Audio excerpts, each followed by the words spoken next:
podcast is part of the Podcast Your Scene Network. Visit us at www.podcastyourscene.com. You know, the local media has an agenda that they're going to serve. I don't know who's in charge of it or what it is, if it's like a headless monster. Why? Is a question. Walking backwards. Yeah. Something sacred. I don't know the names of the creep songs. Those are Running in CDs circles. You just pop in and let play. Sea of Glass. The flight and the fall. I love Ozzy. I think he's the true definition of a rock star. So kill off by your speakers. Anybody else have any interesting stories they don't want on the show? Dog from after the fall. Hey, this is John Laing from the Thriving Metropolis of Leechburg, Pennsylvania. The Pennsylvania Rock Show, featuring the best unsigned rock that Pennsylvania has to offer. What's the story this week? Am I fucking your woman? I'm fucked up on oxy pills.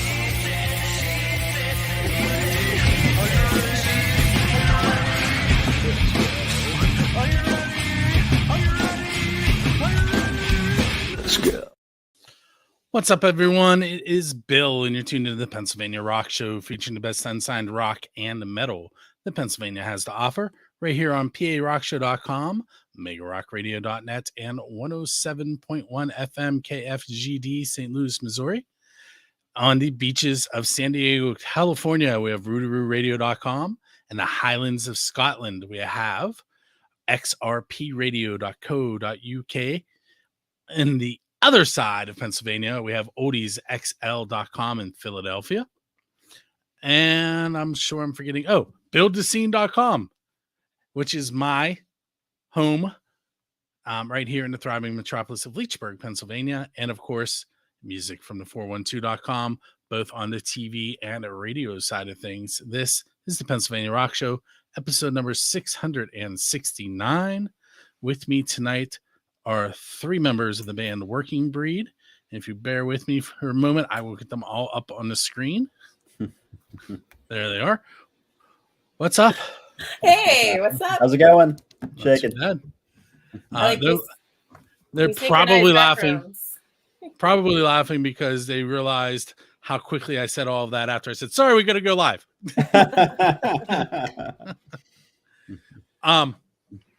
So first of all, why don't you three introduce yourselves and tell us what you do in the band? Yeah, sounds good. My name's Erika June Christina Laing, and I sing and I play trombone and musical saw and synthesizers and, just stuff. Yep. Lots of stuff. Lots of stuff. Jeremy Papay down here, play drums. Oh, and I am Jake Churton. I play the bass guitar. And our missing friend is Mike Dugan, who plays the guitar. His headphones aren't working, so he can't be here. But he's a vital member. So, Jeremy, you kind of look like a young Peter Criss. Ah, that's all right. I mean, I don't even have my cat makeup on. That's good. I'll take it. I've had worse. when you lean forward to the screen, I was like, ooh. And then you said you were the drummer, so it lined up perfectly. There it is. Do you play jazz? Yeah. I mean, I kind of went through just about everything in college. I mean, I'm a rock player by heart. Grew up with thrash metal, hair metal, and Stravinsky was kind of my upbringing in the household. And then discovered prog and jazz and orchestral playing and all that stuff. But kind of incorporate it all, but definitely rock and roll at the core. Some people don't realize that Peter Criss was kind of more jazz and swing before he hit the rock scene. Yeah. But I love that about Jimmy Chamberlain too. Yeah. Now that I went way off the rails. Oh no, all good. Don't worry, that's not going to be the first time or last time. So the name Working Breed. This is like the only default normal radio question you're getting tonight. Where did the name Working Breed come from? Oh my gosh, like a million years ago when we started the band, we needed a band name and we went through like a million different band names like you do. And every band name I would like Google search to see what comes up with that, if there's another band like that, stuff like that. And actually for a minute we were called Good Night Ned. which is a reference to the Three Amigos. Do you know? Yeah, this is news to me. This is fun. yeah. Jeremy and Jake came after the band had his name already. So in the movie The Three Amigos, there's this like tortoise whose name is Ned, who sings the song. Anyway, whatever. Then we found out there was a pretty cool band in Texas with that name. So our very, very, very first bill, it was listed as Goodnight Ned, but we changed it to Working Breed before we even played it. And it just seemed fitting because it seemed original and unique. And I don't know, there's something sort of like kind of like whimsical, but also getting stuff done about it. So I don't know. It just kind of worked out. Cool. All right. So now we're going to go off the rails. So you're standing at the same crossroads that Robert Johnson once stood at and sold his soul to become the best guitarist at the time. Why are you standing there? What are you going to sell your soul to the devil for? And if you don't like how that's worded, what's a goal you have that you haven't met yet? Like as a band or as individuals? Those goals should align, Erika. we should align.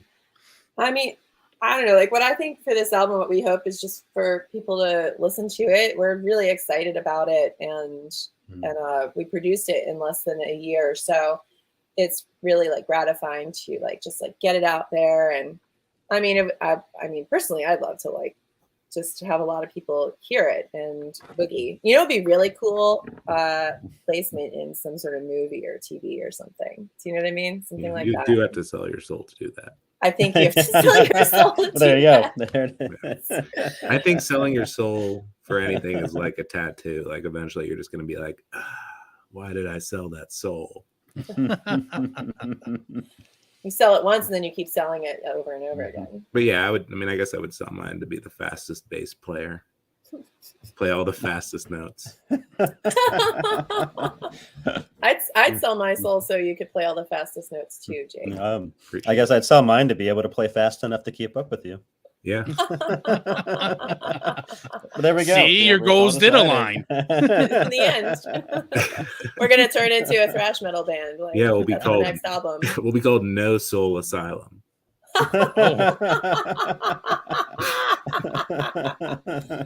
Oh, this is bad. This is Jake. Yeah. Yeah. What about you, Bill? What would you sell your soul for? So that's a good question. And that's not how this works. No. Okay. No, it's funny that you did that to me because the last person that did that to me was Utah Burgess, who owns Shady Lady Studio and is on the Grassroots Show on 97.7 FM. And it's a perfect segue because this coming Sunday, I will be on the Grassroots Show. So you guys should tune in at 7 p.m. Nice. But to answer your question, this is going to, for my kids to have a better life than I've had, which is kind of musically aligned because all three of my kids are musicians. Oh, nice. And I won't go into that online, but if you guys want to stick around until after all the videos are played, I'll tell you about it later. Yeah. So you're leaving a gig and there is a DeLorean sitting there with its door open and a flux capacitor in the back seat, which means you can borrow it and bring it back the exact same time. Where are you going in time, and what band are you going to hang out with while you were there? Since Marty hung out with the band at the Under the Sea Ball. Man, when did we record this album? I'd love to go back and just watch all that happen from an outside perspective. That was so much fun. You'd visit us a few months ago. You'd visit us last July. Now, that was really fun. That was a really fun time. You have to make sure that you don't ruin the time-space continuum. You have to stay away from yourself, right? Yeah, right. I'll be just observing in the this is the furthest I've gone into the references with the Back to the Future thing. I'm getting sued now. Ooh, I like that question. I'd probably go back to I probably peaked in 2009. So probably go around then. I think we were on the cover of the city paper. So yeah, that's all it. Yeah. Jake played with Donora. So you'd go back to when Donora was on you play with Donora. You still play with Donora. Go back to when you'd go back to when you were on the city paper cover. We'd go back when we weren't playing music that was designed to play in a Panera Bread. I think I would I interpreted this to mean like other bands besides ones that I've been in, but my answer that's usually how this question goes, but my answer isn't very far away though, because the nut doesn't fall far from the tree, right? So I'd go probably try to witness my dad before I was born playing his power pop stuff in Milwaukee and in London and England and Scotland, or something like that, and just like catch his vibe when he was like in his most wild young self. Do you know what I mean? I think that'd be really cool. You got to be really careful with the space-time continuum. You may end you're up walking a difficult line. In fact, it's a little too much like the plot of Back to the Future. Oh yeah, you're right. Stay out of the car. The photograph is fading. I'm like, no. Simpsons did it, yeah. So here we are, like at the end of the first 10 minutes, and I forgot to mention the two songs that we listened to at the top of the show.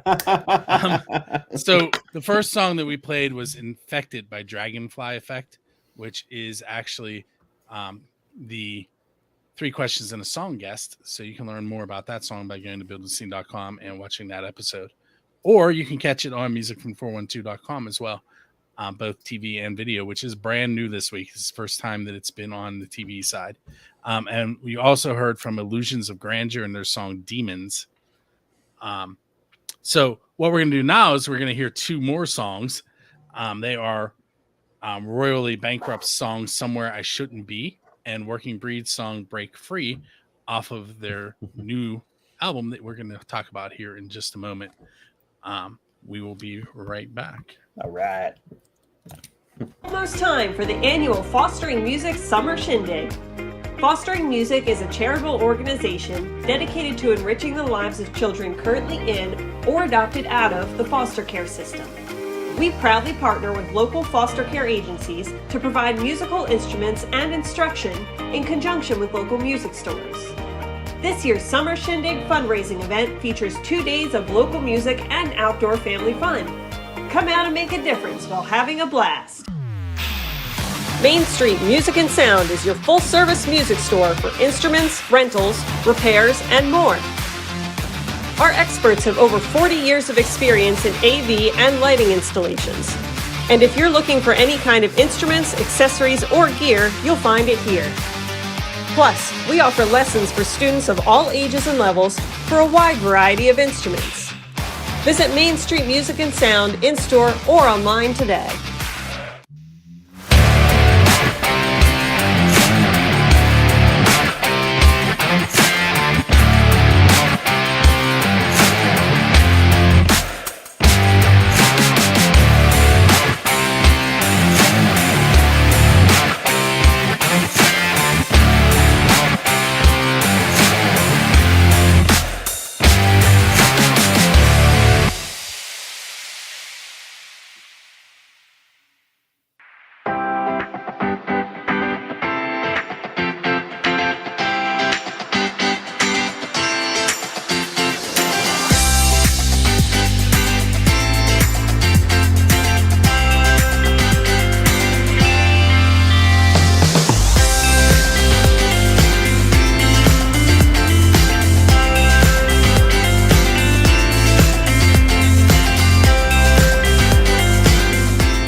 And we're back.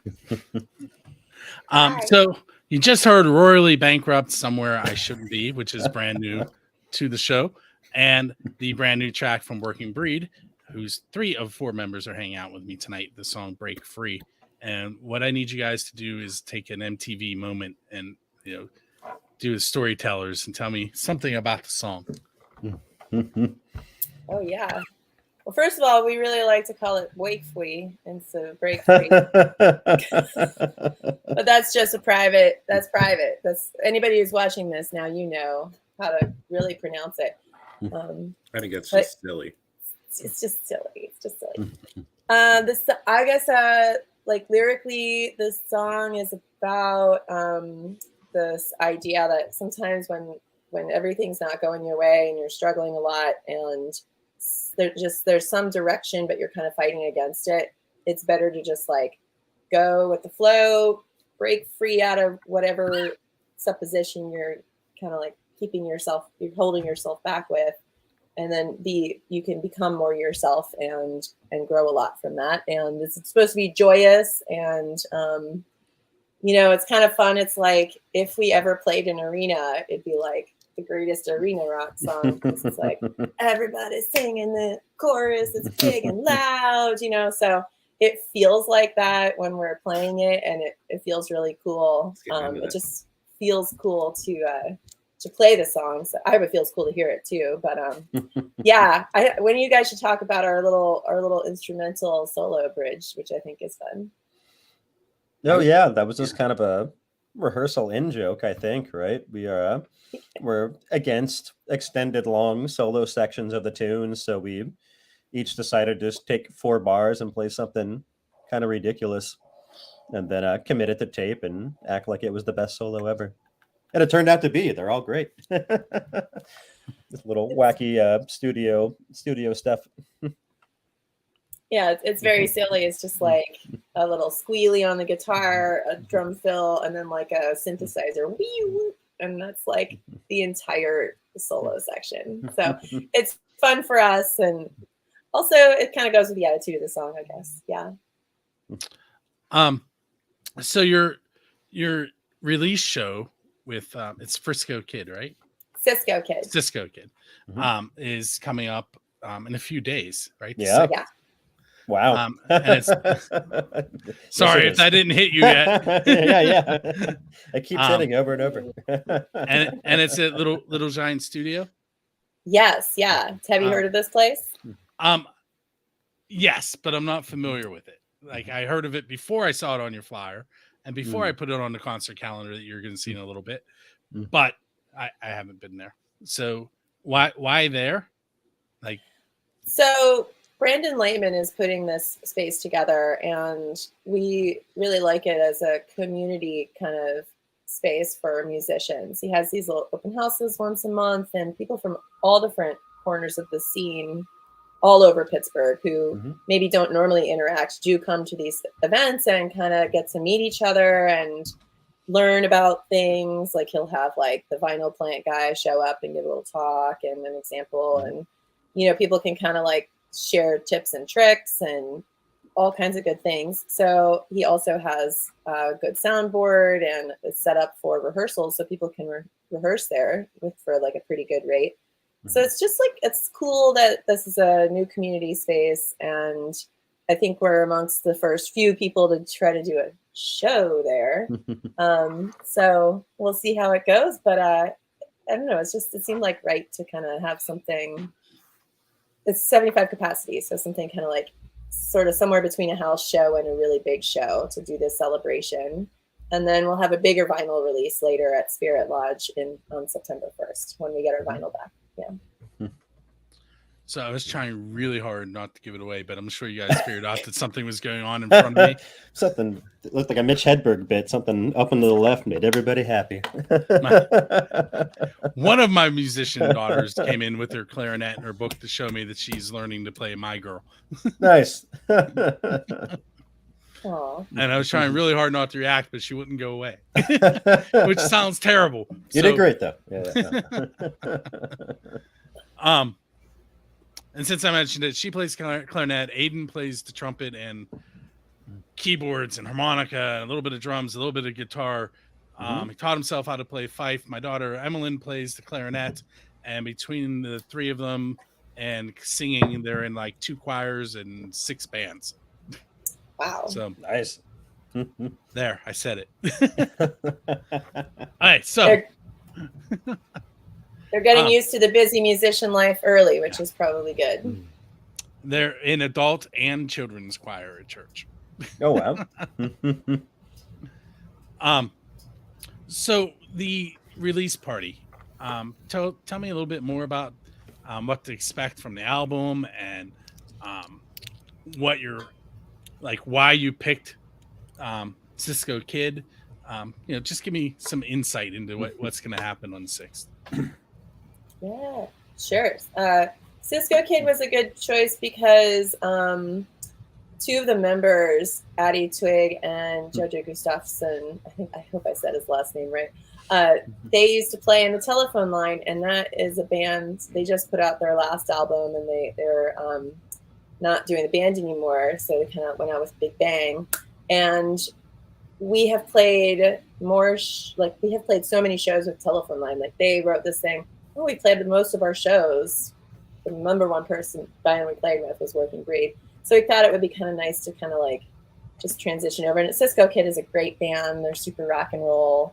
So that's really, really, really fun. And then we're going to play through the album with some special little things thrown in there. The music's so new that a lot of people haven't heard it even live yet. And some of the songs we've only even played like one time live. So it'll be, I think, a really big treat and celebration.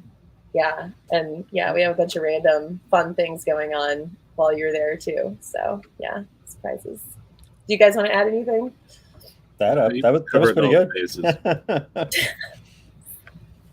Yeah, it's a tight little half hour. It's a fun little album. Covers a lot of ground, and yeah, it moves. I'm gonna play. Yeah, I'm gonna play so fast. So if I remember correctly, on the last music you guys sent me, you recorded a plant. And included that. And I think I read something else that you did on this album, but I can't remember what it was. We graduated from plants to brains.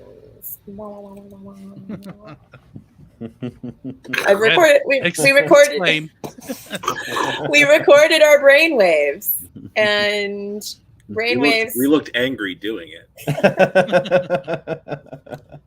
It was like the funnest day I ever had bringing anybody to work ever, because it was just like, everybody was so good at listen. We just listened to our own songs actually while recording the brainwaves, and then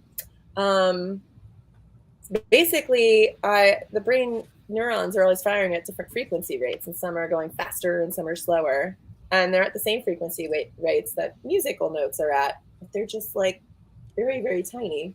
So I put them into the auditory spectrum, and now they sound like notes. So I can kind of like make a keyboard of brain sounds, and it's pretty weird and cool. So we put that all over the record. But it's like, you would listen and you wouldn't know it was brain sounds. You think it's a synthesizer or something. I mean, Erika would know, but we wouldn't know. Yeah. The average Joe might not know, just because it just sounds like a synthesizer. Just because it sounds like a synth doesn't mean it's not a brain. That's right. But what's so meta about it is that our brains are on the record because we're recording our brain thoughts through the instruments, right?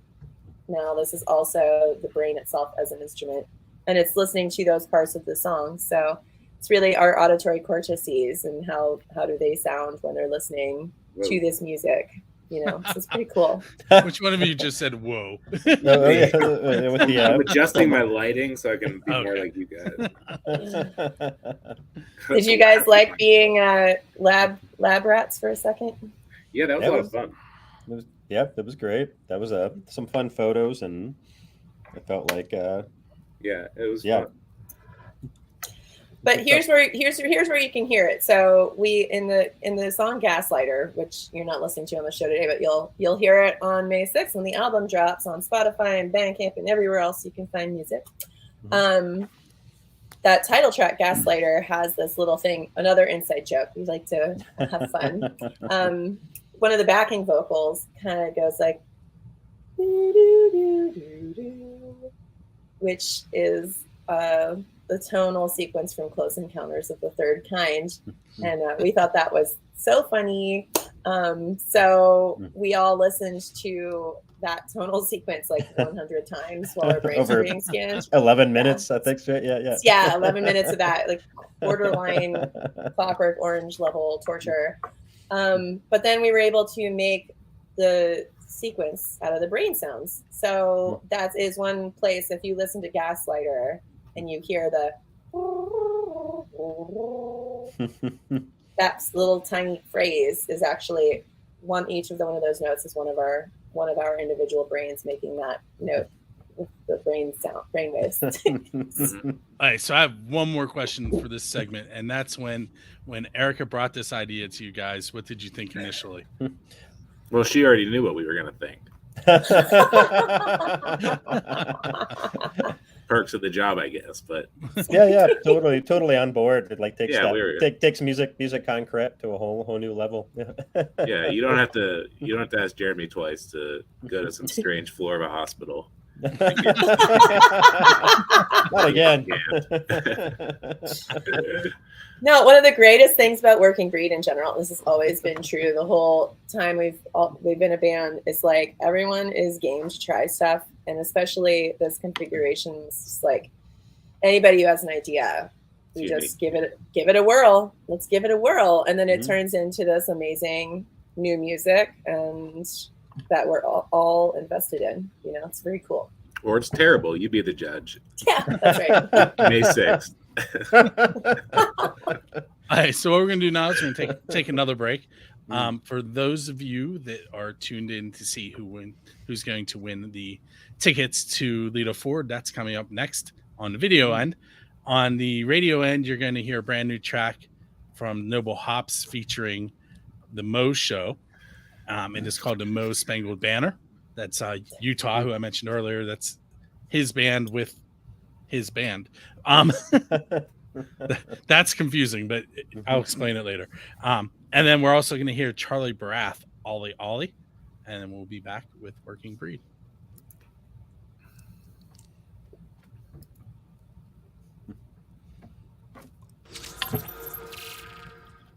Hey everyone, it's time to give away the tickets to Lead a Forward with A Common Crown and Modern Fossil for May 7 at Jurgles. There were 4 entries: Tom Trainer, John Perry, Sandra Christner, and Greg Fristic. Each name is on the wheel 3 times. I put them in, I hit the shuffle button. Where the names are there is randomly chosen by my wheelofnames.com that you can see over there on the screen. To join in the chance of winning 2 free tickets, courtesy of Music from the 412 and Andruski Entertainment, you go to musicfromthe412.com/contests. With that said, I'm going to go ahead and click the wheel, and we'll find out who is this week's winner.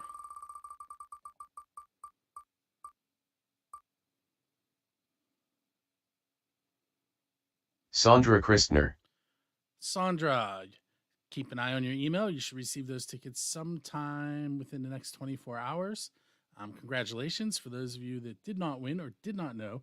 Once again, it's musicfromthe412.com/contests. It'll be updated from time to time. I believe we still have 4 more shows listed there, with more to come.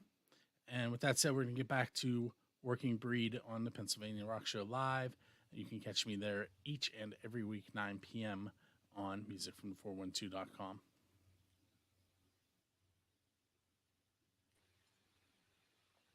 Hi. Okay, so Sandra, keeping an eye out on your email, like I just said. So I forgot to mention it to you guys, when I bring stuff up on the screen like that, you're not actually muted.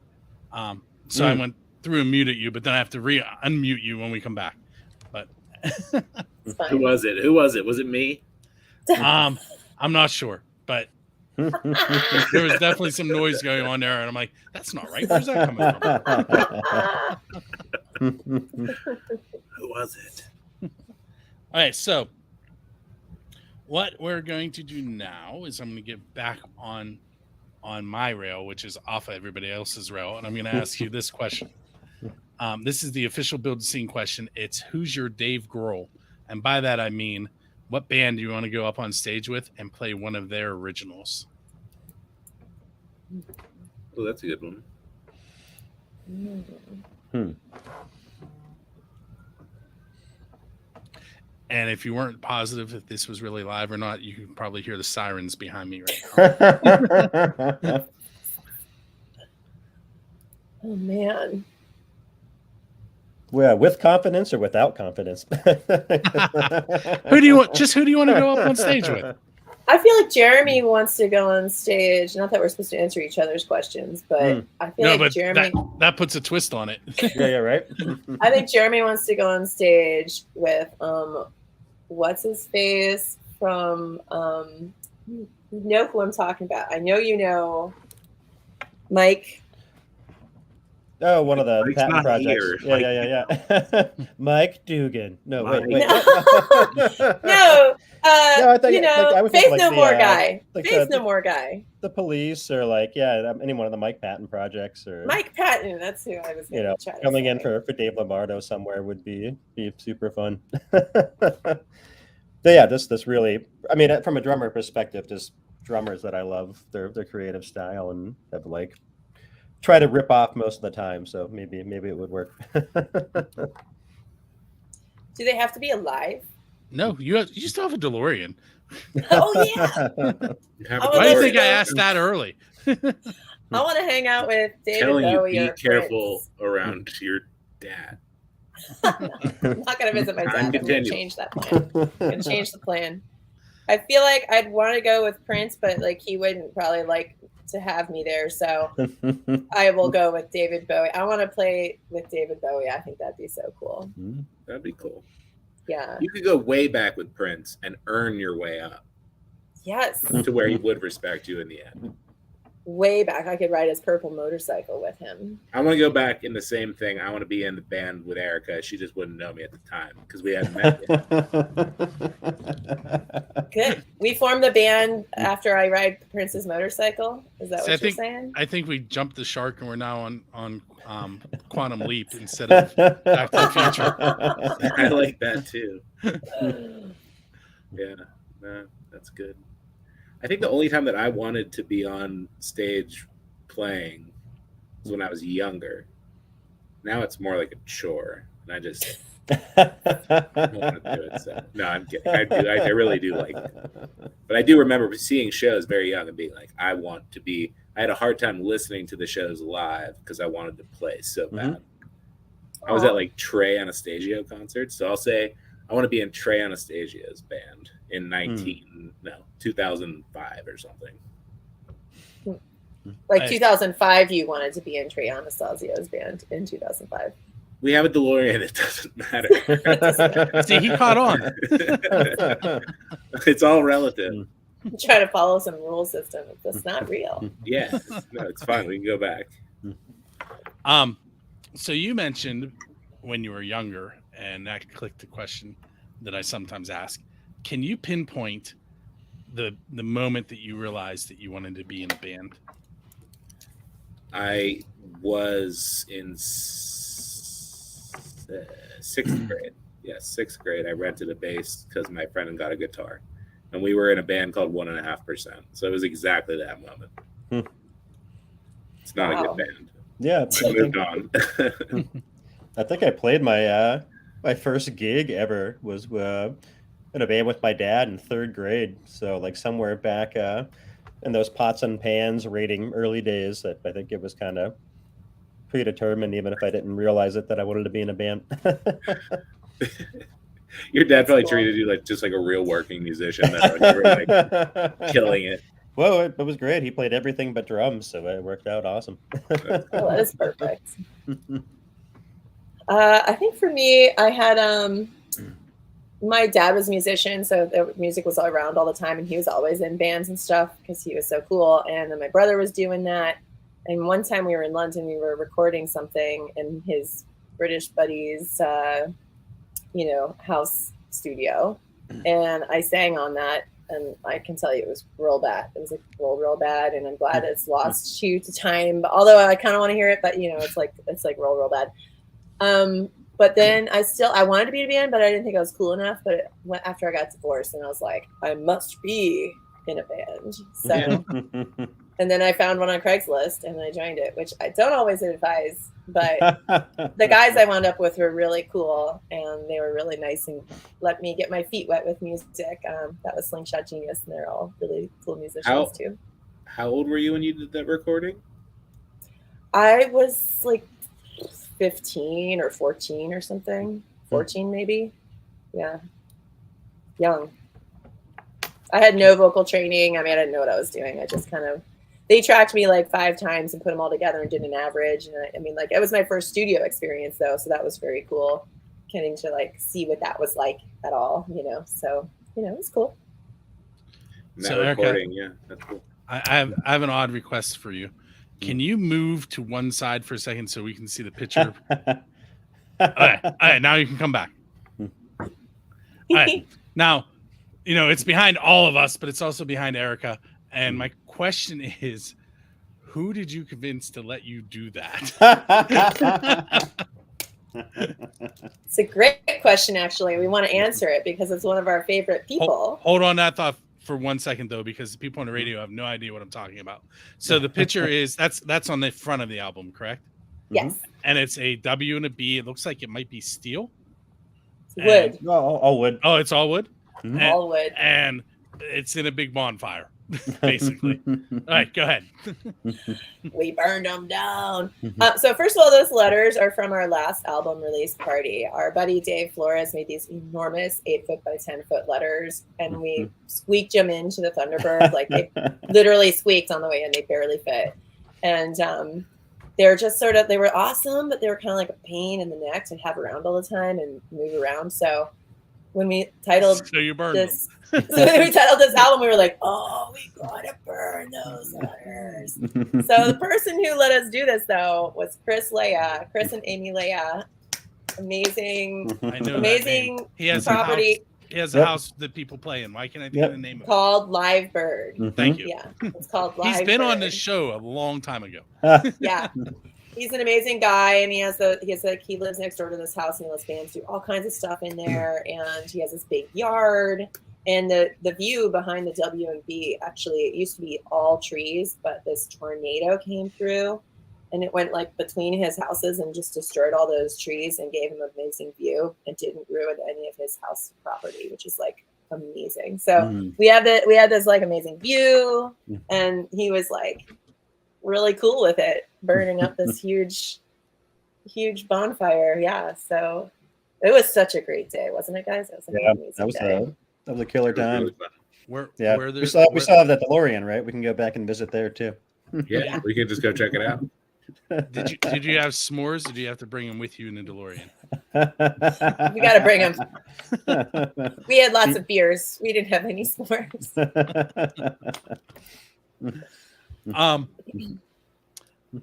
So Kiss played in a bay in Australia at the Great White Sharks. Metallica has played in a bubble in Antarctica. What non-standard venue would you like to play at? It's not a brain wave machine. No, but that's hard to top. Ooh, that might be part of Back to the Future 4. Wait, was the bubble underwater? No, that was in Antarctica, but that would be cool. Underwater bubble would be really cool. I think Death Clock beat us to it though. Has that happened already? In a cartoon, anyway. Oh. Yeah. I don't know. Do you have any ideas, Jake? I'm sure you've got something cooking. I'm gonna be honest. I missed that question. I thought it was checking the baby monitor. What was the question? That's good, Dad. Good, Dad. Non-standard venue. Kiss played the way. Non-standard venue. And one of your live and one of your virtual reality experiences or something. Yeah, we could. I saw like one of those exhibits at the Dali where you're like in the painting and you can zip around. So I think it would be really cool to play at like the peak of a mountain. Yep. Yeah, or like natural reverb there. Yeah. Edge of a cliff. You know. I mean, if you could get everything to fall at the same pace and just have the floor drop so your band is set up, and then you're literally skydiving while you're playing. There you go. Mm-hmm. But I just don't think that's how physics works. That's Erika's thing. No, I can't do that. But I could make a VR. We could make the VR. I bet we could do that. A band skydiving as in like playing in a band. Yes. You're in Aerosmith, falling to the ground. Revolution X3. I like that. With the arcade. So I guess skydiving would be my answer. Skydiving would be okay. Would be a strange venue that I. It'd be hard for like people to come join us, but. Well, what you could do is you could video it and make it a video for one of the songs, and then we'd play it on Music from the 412. There you go. Yeah. There you go. So we're really tight on time right now, but I do want you to mention again where people can find the Gaslighter EP. Is it EP or full album? It's a full album, even though it's 30 minutes and 20 seconds. It's 10 songs. It's like 8 songs and an intro and an outro track. So it's like a real full album, but it is just short and just gotcha, you know. Right, so yeah, you can on May 6th it'll be on Spotify and all the places you would normally go, Apple, iTunes and stuff like that. And on Bandcamp also, you could like buy it there or stream it there. It'll be on YouTube and all the places. So it'll be great. I'm gonna make a suggestion. If it Friday the 5th, Friday the 5th, the day before is Bandcamp Friday. I think she release it a day early there because people could buy it and you get 93% instead of 82%. There you go. I'm that's a good key point. Yeah. And I love that. I love that Bandcamp does that too, by the way. So if you want to support local music, especially like buying on Bandcamp Fridays is great because you get so much more of the money. So it's like it's nice. It's a nice way to support the band. Yeah. Because otherwise there's not a lot of we get 0.00001 cents per Spotify play, something like that. It's very small. But listen anyway. Leave it listen anywhere. Like we don't care. Just listen. So I want to thank you guys for hanging out with me on episode 669. Thanks so much for having us. Nice. You're welcome. Have fun at the release party. And I am going to play the concert calendar next. We're going to skip the outro because we really are tight on time. So all good. If you guys want to hang out in the green room, we can. If not, have a good evening. Cool. And, thanks so much again. Thank you. What you're going to hear at the end of the show on the radio side is Icons of Industry, The Wheels Will Turn, which is a get out of town band. They're not from Pennsylvania. I believe they're from Texas, but it was really cool. And I was like, I have to play this track. And on the video side, we're going to try and squeeze in Moonshine Jasmine, Animal Scream, Delicio, Victoria Fire, Gene the Werewolf, and Neostem, which is a lot of time, but we're going to try and squeeze that all in. And with that said, check us out each and every Monday here live. The podcast radio releases on Fridays, and 3 Questions in the Song is on the 1st and the 15th. And I will see you next time.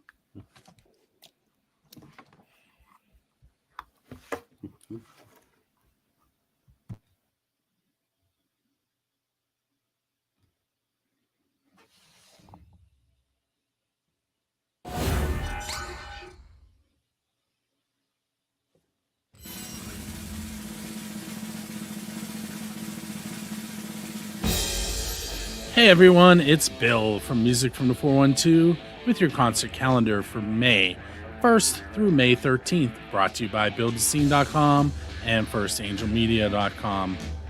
Monday, May 1st, Working Breed will be on the Pennsylvania Rock Show live on Music from the 412 to talk about their upcoming CD release. Friday, May 5th is Bandcamp Friday. It's also when you'll be able to see One Eye Daddies and God Hates Unicorns at the Bridge Music Bar at 8 p.m. 6 p.m., the Ragu Festival Rock Falls Park in Slippery Rock kicks off, and it is also an event on Saturday. 7:30 p.m., Heroes Bar and Grill with their open mic series with guest host Billy Postal. 8 p.m., United Metal Coalition with special guest Travolta at the Lamp Theater in Irwin, PA. $40 for that cover. 8 p.m. Neostem's 10 years so far with special guests The Molecule Party, The Cheats, and Royal Honey at the Squirrel Hill Sports Bar. $10 cover. Saturday, May 6th, 7 p.m. Working Breed's Gaslighter album release showcase with special guest Cisco Kid at the Little Giant Studio. $15. Crop, Shy, Riparian, and Mother Elizabeth Thorne at 8 p.m. at Squirrel Hill Sports Bar with a $10 cover. Sunday, May 7th, 6 p.m. Lita Ford with a Common Crown and Modern Fossils at Jurgles Rhythm Grill in Warrendale. $33 at the beginning of